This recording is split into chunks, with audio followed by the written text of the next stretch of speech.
اللہ جب کسی سے ناراض ہوتا ہے رزق نہیں چھینتا، آب و دانہ بند نہیں کرتا، سورج کو حکم نہیں کرتا کہ اس کے آنگن میں روشنی نہیں پھیلانی، چاند کو نہیں روکتا کہ تیری کرنیں اس کے ویڑے میں نہیں پڑنی چاہیے، بلکہ اللہ جب کسی سے ناراض ہوتا ہے سجدوں کی توفیق چھین لیتا ہے۔ سجدوں کی توفیق چھن گئی تو پھر سمجھو اللہ ناراض ہے، اللہ راضی نہیں ہے۔ اور اگر سجدوں کی توفیق نصیب ہو جائے، کسی نے واصف علی واصف مرحوم سے پوچھا تھا کہ کیسے ہمیں پتا چلے گا کہ ہماری نماز قبول ہو گئی ہے، تو انہوں نے کہا تھا ایک نماز کے بعد دوسری عطا ہو جائے تو سمجھ لو پہلی قبول ہو گئی ہے۔ تو نمازوں کا نصیب ہونا یہ اللہ کی رضا اور اللہ کی خوشنودی کی دلیل ہے، اور سجدوں کی توفیق کا چھن جانا یہ اللہ کی ناراضگی کی دلیل ہے۔ میں اور آپ دیکھیں کہ ہم کہاں کھڑے۔ دیکھیے دولت تو کفار کو بھی ملتی ہے، اللہ دولت اسے بھی دیتا ہے جس سے راضی ہے، اسے بھی دیتا ہے جس سے نہیں راضی، لیکن سجدوں کی توفیق اسے ہی دیتا ہے جس پہ وہ راضی ہے۔ تو 5 گانا نماز شعار زندگی بنا لیجئے، نماز قضا نہ ہونے پائے۔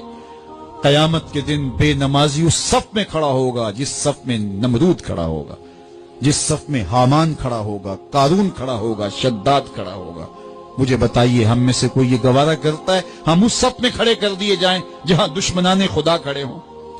آج کوئی نماز پڑھے یا نہ پڑھے، حشر کے دن حکم ہوگا کہ اللہ کے حضور سجدہ کرو، ہر کوئی سجدہ کرنا چاہے گا، جو نہیں پڑھتا وہ بھی کرنا چاہے گا، لیکن بے نمازی کی کمر اکڑ جائے گی، وہ آرزو رکھنے کے باوجود سجدہ نہیں کر پائے گا۔